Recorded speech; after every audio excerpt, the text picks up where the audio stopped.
My name is Zach Matus, and I've chosen the article Misperceptions, the Media, and the Iraq War to help build on our conversation from this whole semester.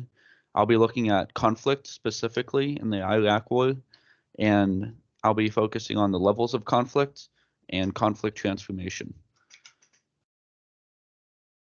So the levels of conflict dealing with this issue were the Bush administration versus the UN Security Council, the Bush administration versus the American public, Iraq versus the US, and Al-Qaeda versus the US. The big one here is Bush administration versus the UN and versus the American public. So the UN did not approve war in 2002, 2003 with the US and Iraq. They said there wasn't enough evidence of Iraq having weapons of mass destruction for the US to proceed with the war. However, the Bush administration and the media persuaded the American public to support the war. So that's what we got. We got the Iraqi war. The American misperceptions here are shown.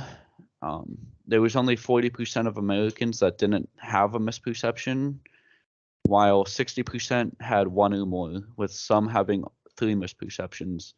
And the major 3 misperceptions in the US were that US forces had found Iraqi weapons of mass destruction in Iraq.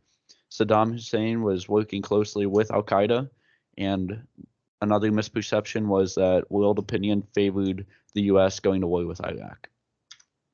What this shows is that the Bush administration failed to separate the problem of weapons of mass destruction and Al-Qaeda from our perceptions of Saddam Hussein and Iraq. So we went in there and we had an idea of what we thought, and no one was going to change our minds.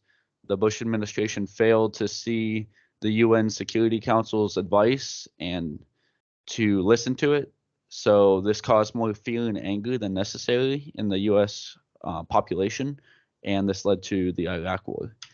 And with getting to yes, we can tie conflict transformation in by seeing that the Bush administration failed to properly negotiate and communicate with the UN Security Council. As I said before, we had made up our mind, and by not looking out for all the interests of all the parties involved, the US made decisions that could have been avoided, and the war could have been avoided had we taken lessons from getting to yes and Gandhi's way.